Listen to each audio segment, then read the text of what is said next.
सबसे पहले मैं सावरकर दर्शन प्रतिष्ठान का अभिनंदन करना चाहता हूँ कि उन्होंने अखिल भारतीय स्वातंत्रवीर सावरकर साहित्य सम्मेलन यहाँ आयोजित किया है और उसको बहुत अच्छा रिस्पांस प्रतिसाद भी मिला है। ये जो सेशन है, आज का पहला सेशन, ये सावरकर प्रेरित सामाजिक क्रांति इस विषय को लेके है। तो इस विषय पर बहुत अच्छे विचार हमारे दोनों वक्ताओं ने आपके सामने रखे हैं। उसमें मैं कुछ और जोड़ना चाहता हूं। स्वतंत्रवीर सावरकर केवल समाज सुधारक नहीं थे, वो सामाजिक क्रांति के प्रेरक थे। और सावर जी का कहना था कि सामाजिक क्रांति करने के लिए सर्वप्रथम जन्माधिष्ठित, जन्म के आधार पर जो जाति व्यवस्था है उसके ऊपर प्रहार करना चाहिए।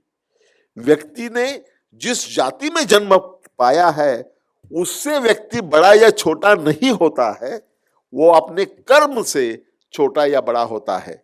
ये विचार सावरकर जी ने रखे हैं। जैसे कि यहां बताया गया, डॉक्टर अंबेडकर जी के पहले मंदिर दर्शन का, दलितों के लिए मंदिर प्रवेश का आंदोलन, सत्याग्रह किसने किया होगा तो सावरकर जी ने किया है। वो रत्नागिरी में किया 1929। और 1930 के मार्च में डॉक्टर बाबा साहेब अंबेडकर जी ने कालाराम मंदिर का सत्याग्रह किया। और जब सावरकर जी ने रत्नागिरी में ये मंदिर प्रवेश का सत्याग्रह चलाया तो डॉक्टर अंबेडकर जी ने एक विशेष पत्र उनको देकर उनका अभिनंदन किया कि वो काम जो वहां कर रहे थे उसकी बहुत सराहना की। अंतरजातीय भोजन हो, मंदिर प्रवेश का सत्याग्रह हो, ये सब का उन्होंने बहुत अच्छी तरह से उनका अभिनंदन किया और उनका समर्थन दिया। दादा इदाती जी ने बहुत अच्छे अपने विचार रखे। पहली बात तो उनकी जो कहना है कि सावरकर जी का सामाजिक चिंतन जो था, उन्होंने हिंदुत्व की व्याख्या व्यापक रूप में की कि जो पुत्रभूमि, पितृभूमि, पुण्य भूमि मानता है हमारे देश को, वो सब हिंदू है। ये पहली बार सुस्पष्ट व्याख्या अगर किसने की होगी तो वो सावरकर जी ने की है। और मुझे आज सुनकर बड़ा आश्चर्य हुआ कि सावरकर जी ने जाति छेदक नाम का ग्रंथ लिखा है। आपने एनाहिलेशन ऑफ कास्ट की बात की। मैंने डॉक्टर अंबेडकर जी के ऊपर बहुत सारी किताबें लिखी है, सावरकर जी के ऊपर लिखी नहीं है। अजय जी ने पासवान जी की किताबों का जिक्र किया। मैंने आज तक 40 किताबें लिखी है, उसमें से 20 किताबें डॉक्टर अंबेडकर जी के ऊपर है। और एक बहुत अच्छी बात जो आज दादा इदाते ने सामने लाई, जैसे 1936 में डॉक्टर अंबेडकर ने एनाहिलेशन ऑफ कास्ट नाम का अपना एक भाषण, जो लाहौर में, लाहौर तब भारत में ही था, लाहौर में वो जो भाषण देने वाले थे, जो कि कैंसिल हो गया क्योंकि उन्होंने अपना भाषण, आयोजकों ने उनसे कहा कि आप आपका भाषण ड्राफ्ट भेज दीजिए ताकि हम वितरित करेंगे। जब उन्होंने वो लाहौर में जात पात तोड़क मंडल नाम की एक संस्था थी, उन्होंने जब वो भाषण पढ़ा तो वो तो स्थगित हो गए, क्योंकि डॉक्टर अंबेडकर ने अपने स्टाइल में उसमें लिखा था कि अगर जाति व्यवस्था को दूर करना है तो धर्म ग्रंथ जो है उसको बम लगाना चाहिए। अब ये विचार तो वो सह नहीं सके, तो उन्होंने डॉक्टर अंबेडकर जी से कहा कि आप इसमें थोड़ा सा ये बदलाव लाओ, ये बदलाव करो। डॉक्टर अंबेडकर जी ने कहा मैं कुछ भी एक शब्द में बदलूंगा नहीं। अगर कॉन्फ्रेंस कैंसिल हो जाए तो भी खैर, तो भी कोई बात नहीं। और वो कॉन्फ्रेंस कैंसिल हो गई और वही स्पीच, वही भाषण एनाहिलेशन ऑफ कास्ट के नाम से प्रसिद्ध है, जिसमें डॉक्टर बाबा साहेब अंबेडकर जी ने दोनों का सब करस्पॉन्डेंस भी दिया है, सबके सामने रखा है कि क्या हो गया था। ये उनका सर्वश्रेष्ठ, डॉक्टर बाबा साहेब अंबेडकर जी का सर्वश्रेष्ठ ग्रंथ है बुद्ध एंड हिज धम्म। उसके नीचे सेकंड उन्होंने 22, ही रोट 22 बुक्स, तो उसमें बड़ी महान किताबें उन्होंने लिखी है। सबसे श्रेष्ठ तो बुद्ध एंड हिज धम्म है, और दूसरी जो किताब लिखी है वो किताब है मेरे राय में सबसे महत्वपूर्ण किताब, एनाहिलेशन ऑफ कास्ट। और आज पता चला कि उन्होंने ये जो किताब लिखी है वैसे ही बड़ा निबंध सावरकर जी ने लिखा था, जाति छेदक। और ये दोनों की जो सिमिलैरिटी है, जिसकी बात संजय जी भी कर रहे थे कि सावरकर जी और अंबेडकर जी का जो पैरेलल है, उसको आपने जो गौर किया था, ये इधर स्पष्ट रूप में बाहर आता है। अगर हर एक व्यक्ति अगर परमेश्वर का रूप है, फिर ऐसे क्यों हो सकता है कि एक व्यक्ति अस्पृश्य हो सकता है?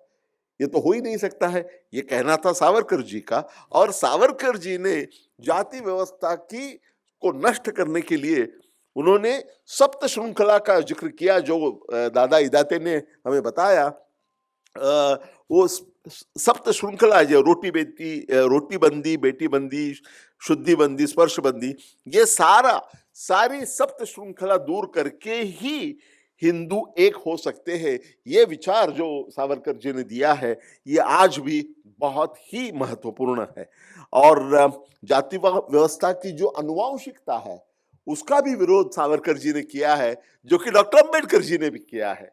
डॉक्टर अंबेडकर जी ने तो इसका कड़ा विरोध करते हुए कहा है कि जाति व्यवस्था की वजह से भारतीय अर्थव्यवस्था का अपरिमित नुकसान हो गया है, और वो क्यों हुआ है इसका भी उन्होंने डिटेल उसमें जिक्र किया है। तो जाति व्यवस्था की जो अनुवांशिकता है, उसका विरोध सावरकर जी ने जो किया, वही विरोध डॉक्टर बाबा साहेब अम्बेडकर जी ने किया।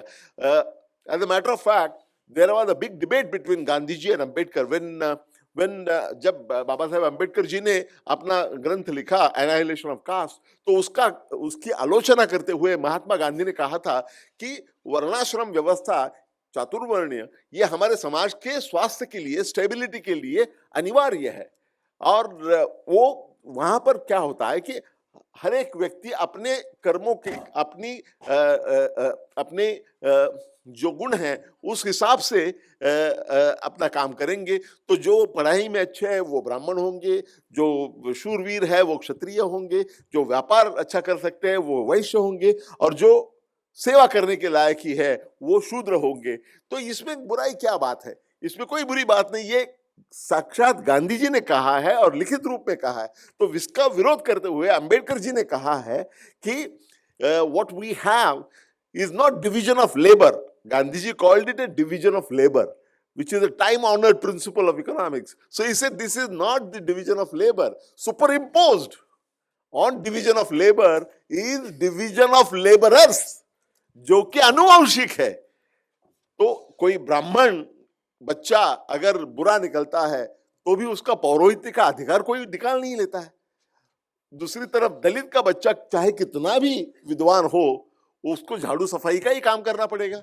ये जो जाति निष्ठित जो व्यवस्था है, इसका विरोध अंबेडकर जी ने जितना किया, उतना ही विरोध सावरकर जी ने किया। ये बहुत बड़ी महानता है दोनों की, इसको हमको ध्यान में रखना चाहिए। और मुझे जब डॉक्टर बाबा साहेब अम्बेडकर जी ने कालाराम मंदिर प्रवेश का सत्याग्रह किया 1930 में, तो उसका भी सावरकर जी ने बड़ा समर्थन दिया था। संजय पासवान जी ने बहुत अच्छी बात रखी कि हमको हमारे जो मानदंड है, ये सारे मानदंडों को याद करना चाहिए। सावर जी को याद करके हम यही कर रहे हैं, और जोगेंद्रनाथ मंडल जी को भी याद करना चाहिए। उन्होंने दत्तोपंत ठेंगड़ी का नाम लेकर जो थर्ड वे की बात कही, वो मुझे बहुत भा गई आज। और उन्होंने जो कहा कि होली लैंड और मदरलैंड, ये सब जो लोग ये मानते हैं कि होली लैंड और मदरलैंड हमारी यही है, वो सब हिंदू है। ये बात बिल्कुल अच्छी तरह से उन्होंने रखी है। और हमें सोशल डेमोक्रेसी की तरफ जाना होगा। डॉक्टर अंबेडकर जी ने जो अपने 25 नवंबर 1949 को संविधान को पारित होने के एक दिन पहले संविधान असेंबली में, कॉन्स्टिट्यूएंट असेंबली में जो भाषण किया है, वो आप गौर से पढ़िए। अंबेडकर जी का सबसे श्रेष्ठ भाषण है, जिन्होंने भारत के फ्यूचर की बात की है। वो उसमें उन्होंने यही बात रखी है कि हमको सोशल डेमोक्रेसी के लिए लड़ना होगा। जो बात पासवान जी कर रहे हैं, जो बात सावरकर जी करते थे, जो बात डॉक्टर अंबेडकर जी करते थे कि खाली डेमोक्रेसी होना ये अच्छा है, लेकिन ये वहां तक सीमित नहीं रहना चाहिए। ये जो डेमोक्रेसी है, इसको सामाजिक डेमोक्रेसी में परावर्तित करना, ये सबसे बड़ी चुनौती है और उस चुनौती के लिए हम सबको लड़ना चाहिए। एक फाइनली एक बात रख के जो एक बात यहाँ बताई नहीं गई, उसके बारे में मैं बताना चाहता हूँ, जो कि मेरे बहुत करीब से मेरे मेरे मेरे मेरे मन के बहुत करीब में है सावर जी के बारे में। वो है उनकी शास्त्र शुद्ध मनोभूमिका। उनकी मनोभूमिका जो थी, बिल्कुल शास्त्र शुद्ध थी। उनका उनका लिखा हुआ मुझे एक वाक्य भी याद है कि हाइड्रोजन के 2 अणु और ऑक्सीजन का 1 अणु, उनका अगर संयोग हो जाता है तो उससे पानी का एक अणु बनेगा। ये संयोग सुमुहूर्त पर हो या कुमुहूर्त पर हो, ये तो बन के ही रहेगा। ये जो शास्त्र शुद्ध उनकी वाणी थी, ये बहुत इंपॉर्टेंट महत्वपूर्ण है। And he himself also said in English, he said that our today should not be restricted by yesterday's religious text, and our tomorrow should definitely not be restricted by the same. Doctor Ambedkar ji के विचार और क्या थे? बस यही यहाँ ये दोनों भी इकट्ठा हो जाते हैं। डॉक्टर अंबेडकर सावरकर जी को, स्वातंत्रवीर सावरकर जी को जो सामाजिक क्रांति अभिप्रेत थी, उनका एजेंडा 2 बातों पर निर्भर था। एक है मानवतावाद और दूसरा है शास्त्र शुद्ध मनोभूमिका। और इसी शास्त्र शुद्ध मनोभूमिका का जिक्र हमारे directive principles of state policy में डॉक्टर अंबेडकर जी ने अपने भारतीय संविधान में रखा है। ये है दोनों के विचारों का मिलन यहाँ हो जाता है। तो मुझे यही कहना है कि सावरकर जी के कार्य पर और उनके विशेष रूप से उन्होंने जो सामाजिक क्रांति की प्रेरणा दी, उस पर ये चर्चा जो आयोजित की गई, इसके लिए मैं सावरकर दर्शन प्रतिष्ठान को धन्यवाद देता हूं। और आज दोनों वक्ताओं ने अपनी बात बहुत प्रभावी रूप से आपके सामने रखी, उनका दोनों का भी अभिनंदन करता हूं। और आप सब लोगों ने शांति से इसको स्वीकार किया, इसके लिए आप सबका अभिनंदन करके मैं बातों को विराम देता हूं। धन्यवाद।